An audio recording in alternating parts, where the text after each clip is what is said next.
Yeah, very good morning, students. On behalf of Subhash Chandra Academy, I welcome you on this YouTube channel and I congratulate you for getting promotion in the next class. And I hope, students, you and your family members are good. Today's topic is Class 8 English Glimpses of the Past. Means past की एक झलक. Here are some pictorial glimpses of the history of our country from 1757 to 1857. These pictures and speech bubbles will help clarify your understanding of the conditions that led to the event known as the First War of Independence in 1857. Students, ये chapter class 8 English के लिए chapter का नाम है glimpses of the past, यानी past की झलकें. Preamble में ये बताया गया है कि हमारे देश की दशा 1757 से 1857 के बीच में क्या थी, यानी लगभग 100 सालों तक हमारे देश की दशा क्या रही. इसे पिक्चर्स के माध्यम से समझाया गया है. आइए देखते हैं. Let start the chapter. The martyrs at a function in Delhi.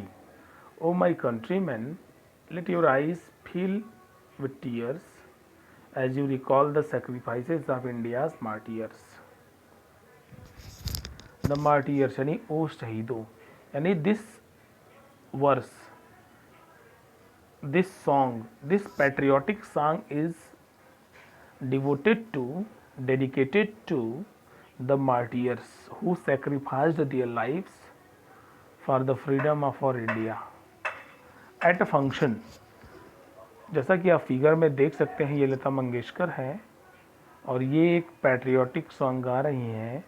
O my country man, यानी मेरे देश के लोगों, let your eyes filled with tears, ज़रा आँख में भर लो पानी, as you recall the sacrifice of the India's martyrs, जो शहीद हुए हैं उनकी ज़रा याद करो कुर्बानी. तो इस पिक्टोरियल पार्ट में आपने देखा कि लता मंगेशकर इंडिपेंडेंस डे पर ये सॉन्ग प्ले कर रही हैं और ये सामने दिखाया भी गया है कि O my countryman, let your eyes filled with tears as you recall, यानी रिकॉल मतलब याद करना, सेक्रीफाइसेस माने बलिदान, इंडियाज मार्टियर्स मतलब भारत के शहीदों के लिए. जैसा कि आप फिगर में देख सकते हैं, Pandit Jawaharlal Nehru, the first prime minister of our free India, and Lal Bahadur Shastri, and many others are there in the figure, that is Rani Lakshmibai, Tatya Tope, Sardar Bhagat Singh, Mahatma Gandhi, and many others are there.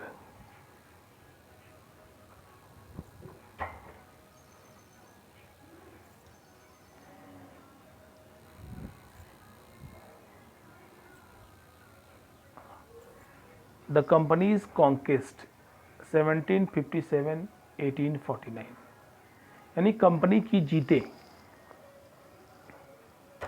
With its superior weapons, the British East India Company was extending its power in 18th century India.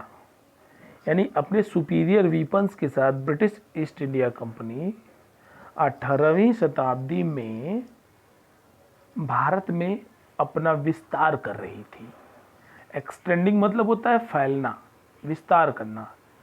India 1765, यानी India जो है 1765 में कैसा था ये दिखाया गया है. जैसा कि आप फिगर में देख सकते हैं स्टूडेंट्स, पश्चिम में पाकिस्तान, अफगानिस्तान, सीरिया, काबुल तक हमारा देश फैला हुआ था, लेकिन विदेशी आक्रमणों के कारण धीरे धीरे हमारे देश का भूभाग कम होता गया. तो ये 1765 का इंडिया का मैप दिखाया गया है. तो 18वीं शताब्दी में, 18वीं शताब्दी का मतलब है 17वीं शताब्दी के बाद वाला एरिया, तो 1765. तो 18वीं शताब्दी में ये ब्रिटिश ईस्ट इंडिया कंपनी यानी जो अंग्रेज लोग थे वे अपने सुपीरियर वीपन्स के साथ भारत में अपना विस्तार कर रहे थे। Indian princes were short sighted. Bharat के जो राजकुमार थे वे लोग अदूरदर्शी थे, यानी उनकी सोच बड़ी नहीं थी। शॉर्ट साइटेड का मतलब होता है अदूरदर्शी, यानी छोटी सोच वाले। दैट अपस्टार्ट राजा बा call the English merchants they will help me to defeat him. यानी जो राजा बा है उनसे कुछ लोग कह रहे हैं कि इंग्लिश मर्चेंट्स को बुलाइए और वो हम लोग को हमारे एनिमीज़ को डिफीट करने में मदद करेंगे। यानी हमारे जो पहले के राजा थे उनकी जो सोच थी वो छोटी थी और वो अंग्रेज़ों को अपने देश में बुलाए और अपने साथ लेकर अपने शत्रुओं पर आक्रमण किए और उनका राज्य हड़पना चाहे। लेकिन उन्हें ये नहीं पता था कि ये अंग्रेज़ फिर हमें भी हमारे राज्य से वंचित कर देंगे। इंडियन प्रिंसेस ब्रिटिश टेरिटरी, देखिए उसमें दिखाया गया है the people had no peace due to such constant fights. लोगों के अंदर इस लगातार लड़ाई के कारण शांति नहीं थी। The rivalries help the East India company and it could easily subdue Indian princess one by one. यानी जो विरोधी लोग थे उन्होंने ईस्ट इंडिया कंपनी की मदद की और it could easily subdue Indian princess one by one, और जिसके कारण भारत के सभी राजकुमार एक एक करके अपना राज्य खोते चले गए। सबड्यू का मतलब होता है खोना, यानी अपने राज्यों को वो लोग खोते चले गए।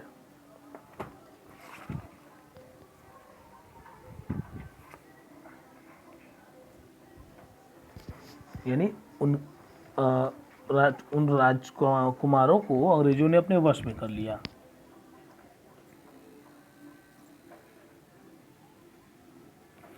A far-seeing ruler like the brave Tipu of Mysore fought the British till he died fighting.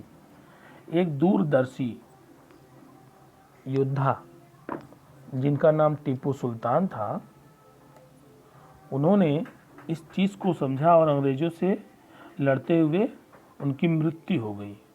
आप टीपू सुल्तान का नाम अच्छी तरह जानते होंगे students. Tipu Sultan was a great freedom fighter for our India. He fought to English for making his country free from them, but in fighting he died.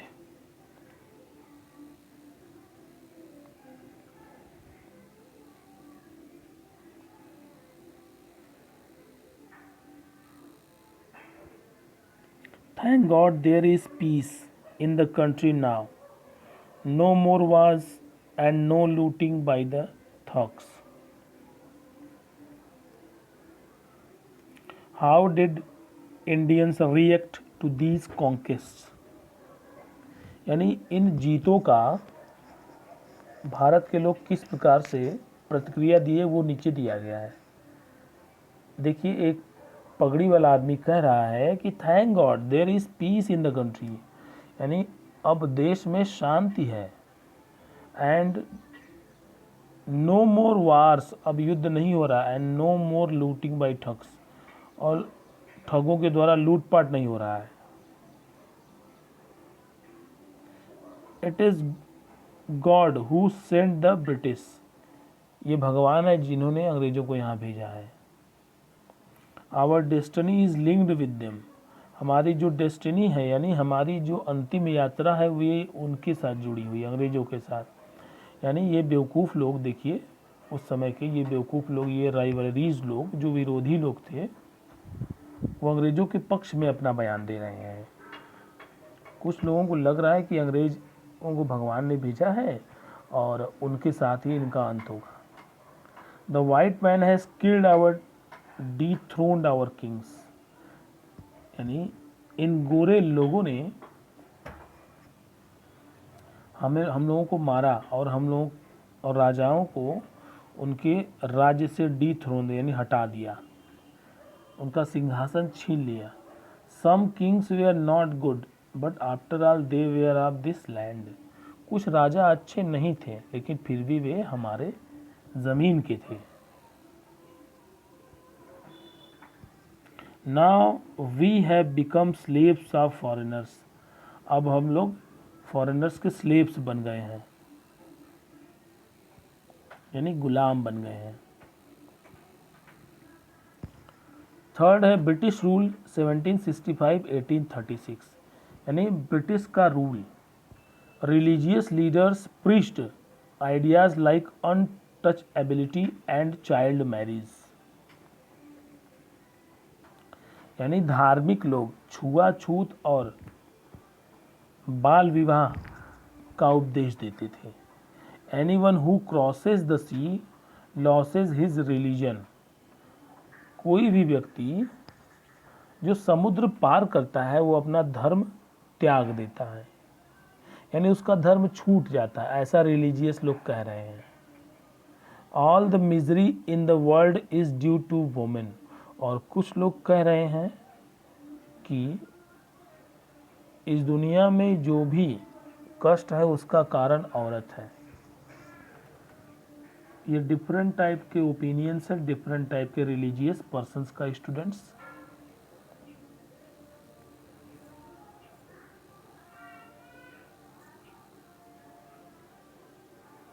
The truth was that Indians had lost self-respect.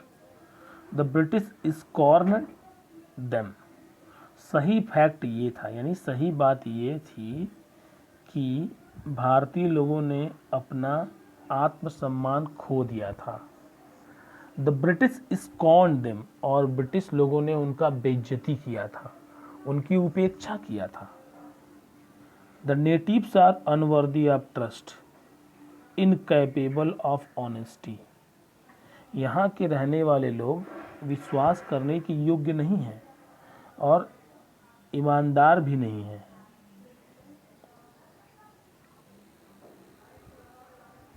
True your honour but I am honest. अब देखिए एक भारतीय इसमें दिख रहा है, वो कह रहे हैं कि सही योर ऑनर यानी सम्मान के साथ, हे भगवान, बट मैं ऑनेस्ट हूँ। Being merchant the British wanted quick profits, their heavy taxes forced farmers to abandon their fields.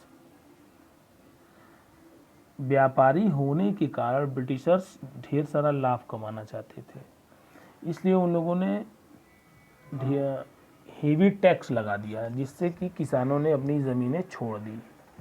But your man are talking all my crop, sorry taking all my crop. तुम्हारे लोग मेरा सारा फसल ले ले रहे हैं। You are still in arrears, तुम्हारे ऊपर अभी भी बकाया है। If you don't pay next week, यदि तुम अगले सप्ताह नहीं पे करते हो, I will send you to jail, तो मैं तुम्हें जेल भेज दूंगा। This is the British merchant. आप कल्पना कर सकते हैं स्टूडेंट्स कि हमारे देश की दशा उस समय क्या थी। हमारा देश बहुत अमीर था। We have a lot of resources but we were unable to sustain it. उस समय हमारे देश के पास ढेर सारा धन संपदा और संसाधन थे, लेकिन हम उसको संभाल नहीं पाए, सजो के रख नहीं पाए। Still the British invented other methods which gave them more profits. और फिर भी ब्रिटिश ने कई तरह के मेथड्स ईजाद किए जो कि उन्हें बहुत फ़ायदा पहुंचाया। The goods manufactured in England should not have any import duty when brought into India. सामान जो इंग्लैंड में बनाया जाता था उसे भारत में लाने पर उस पर कोई टैक्स नहीं लगता था। एक गुड आइडिया, एक अच्छा विचार। The East India Company's laws began to cripple Indian industries. East India Company के नियमों ने भारतीय इंडस्ट्री की कमर तोड़ दी। क्रिपल्स मतलब तोड़ देना। Inevitably, famines followed between 1822 and 1836. 15 lakh Indians died of starvation. और आप देख सकते हैं अनिवार्य रूप से 1822 से 1836 में हमारे देश में अकाल पड़ा था और लगभग 15 लाख भारतीय भूखमरी के कारण मर गए. You can not imagine students what were the worst conditions on those days. उन दिनों कैसी विषम परिस्थिति रही होगी. अभी भी हम लोग यूट्यूब पे मूवीज़ में, मैगजीन्स में, बुक्स में, न्यूज़पेपर्स में उस अकाल के बारे में पढ़ते हैं, सुनते हैं, देखते हैं तो हमें बहुत दुख पहुंचता है. और उस समय भी अंग्रेज़ों ने भारत की कोई सहायता नहीं की, उल्टा भारत को लूटा.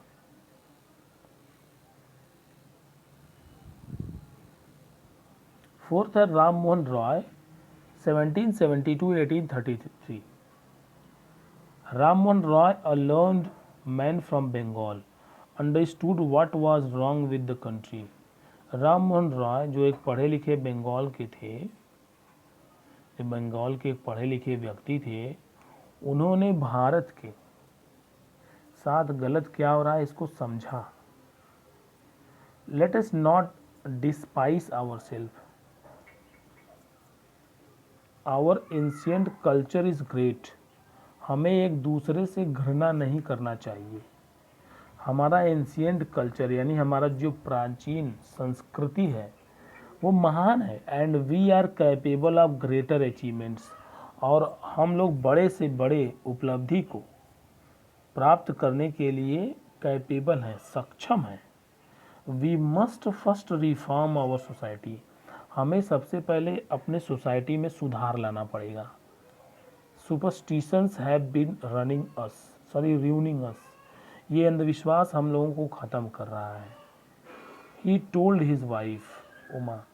उन्होंने अपनी वाइफ उमा से कहा, cows are of different colours but the colour of their milk is the same. Cows कई कलर्स के होते हैं लेकिन उनका दूध एक ही तरह का होता है.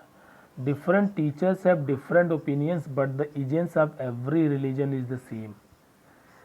यानी हर टीचर का अलग अलग ओपिनियन है लेकिन सबकी उत्पत्ति धर्म से ही हुई है. He was attracted by science and modern knowledge. राजा राम मोहन रॉय विज्ञान और मॉडर्न नॉलेज से प्रभावित थे. Knowledge should be practical and scientific.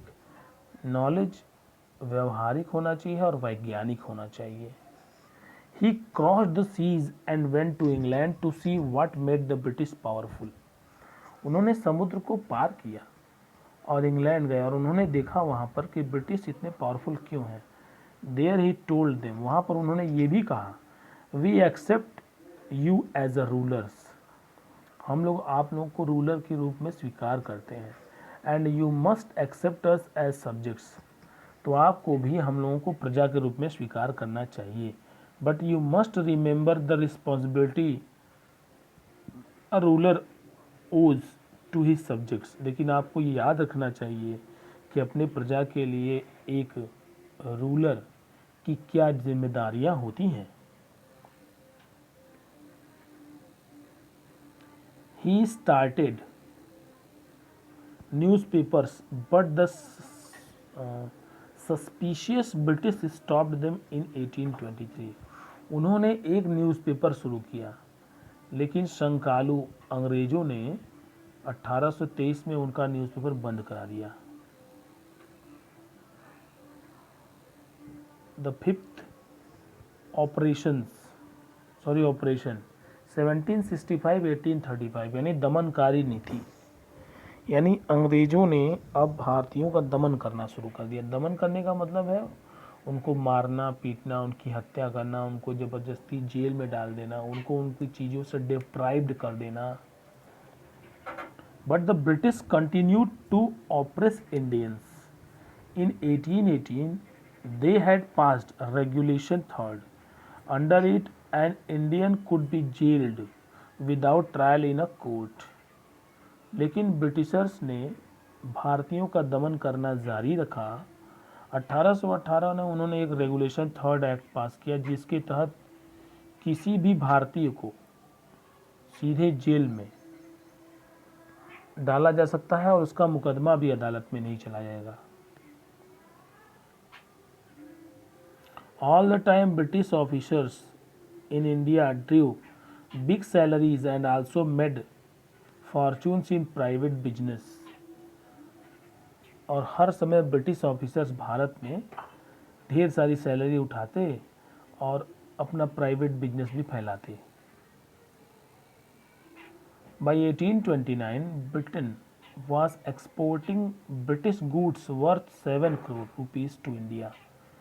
1829 तक ब्रिटेन भारत में लगभग 7 करोड़ रुपए के सामान का निवेश करता था, यानी उसको बेचता था, यहाँ पे निर्यात करता था। सोच लीजिए 1829 में 7 करोड़ रुपीस वर्थ का लगभग। Governor general Bentinck reported back home.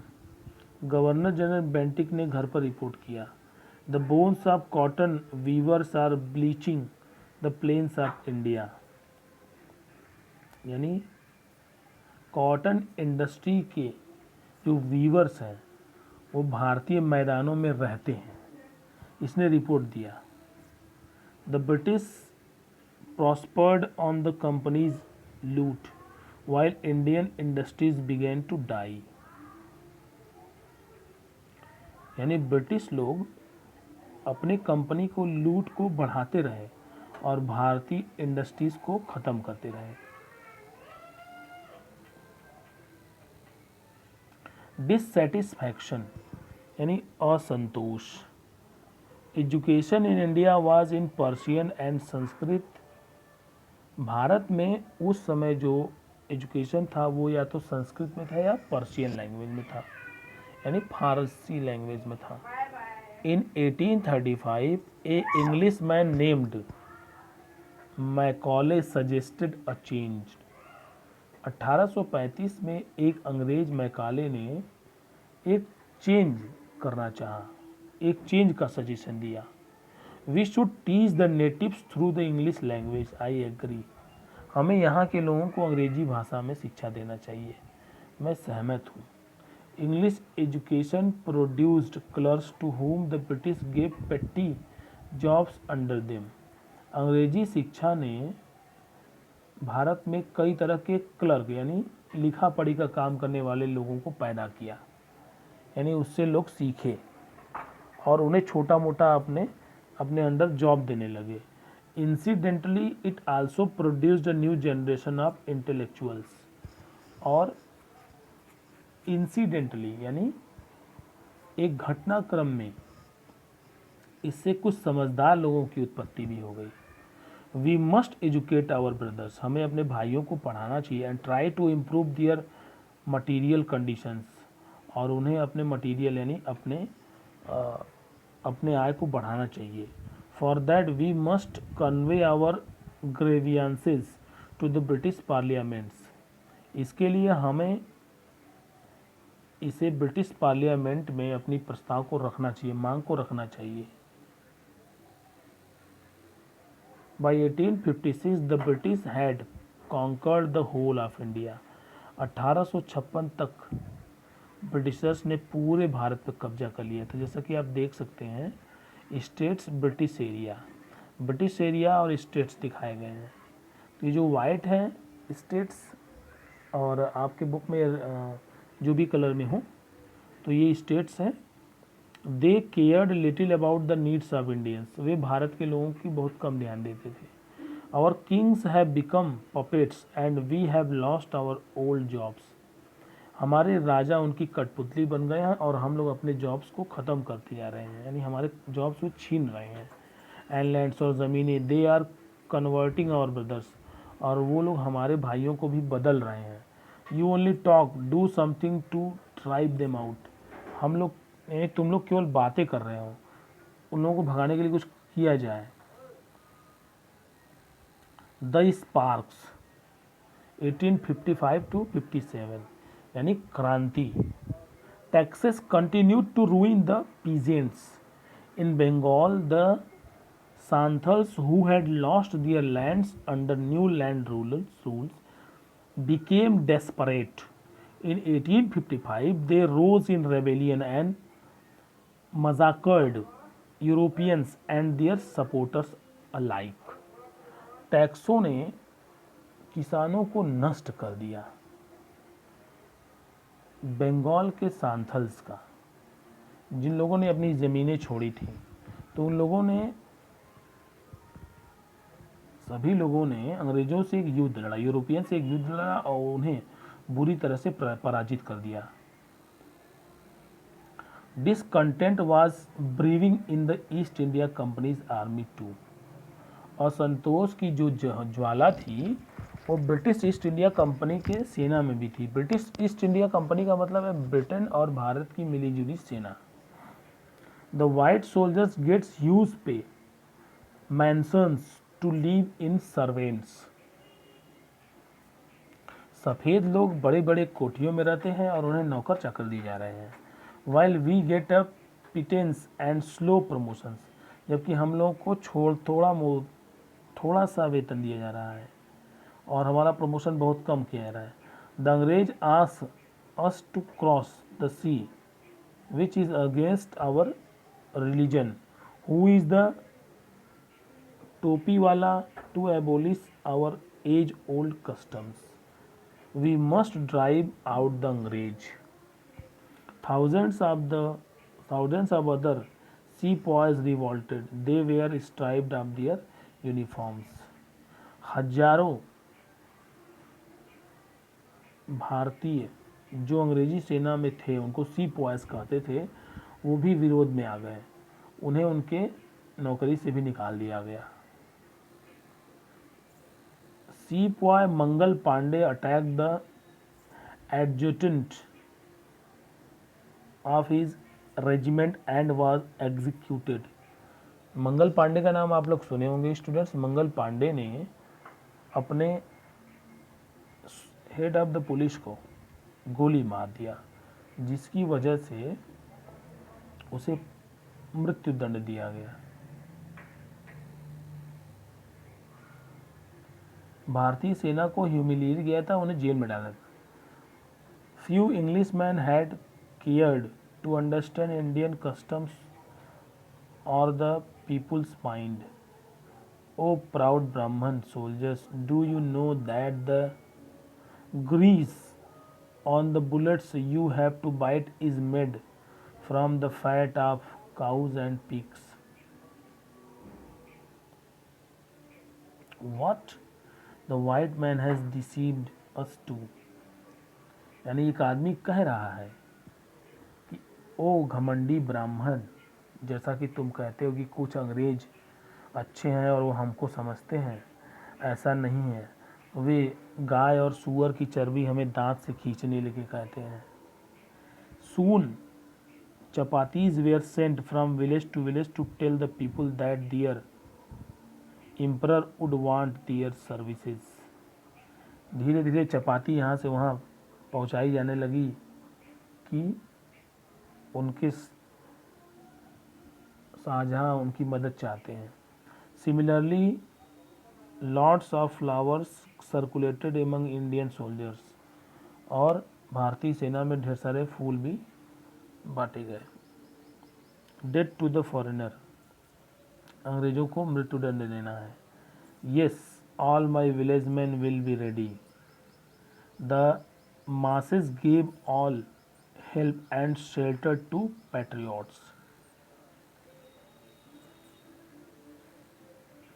Revolt यानी 1857 का रिवॉल्ट मतलब क्रांति, युद्ध.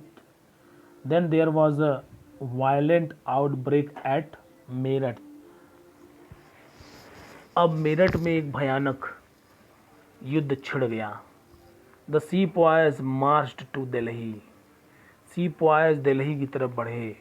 ली ब्लांग और एम्परर बहादुर शाह जफर उस समय हमारे भारत के राजा थे.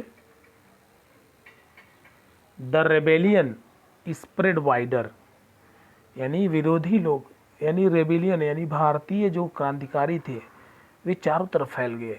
Many landlords had lost their lands because of the British policies and they were सोर.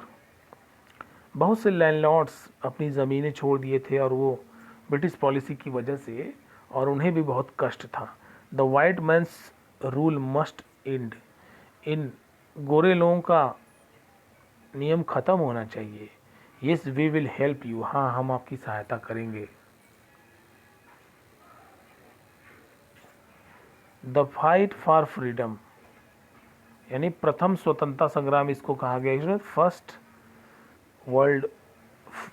फर्स्ट वार ऑफ इंडिपेंडेंस इसको कहते हैं स्टूडेंट्स, 1857 को. Many farmers rulers like Begum Hazrat Mahal of Lucknow were bitter. The white man has taken away my kingdom. Popular leaders like Maulvi Ahmadullah of Faizabad told the people, rise brothers rise, the Angrez is running our land.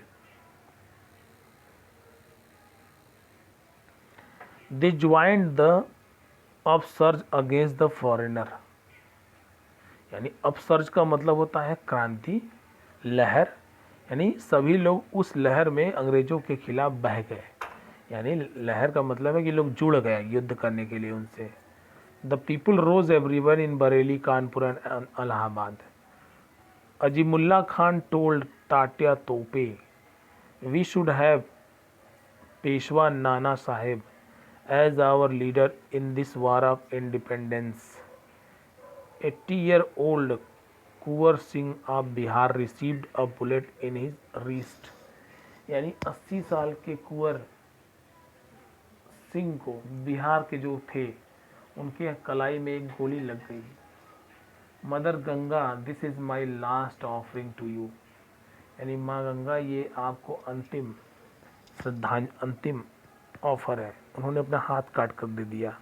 The patriots pounced upon the British and fought pitched battles all over north India.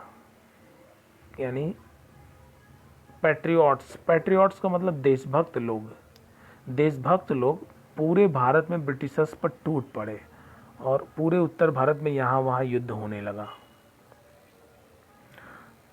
इस प्रकार से students the chapter has been finished. ये chapter ख़त्म हो गया. This is a pictorial chapter students, and now it is your responsibility to learn the chapter, learn the hard word meanings and read the chapter carefully, and wish you all the best for our 15th of August, that is Independence Day. Thank you and have a nice day.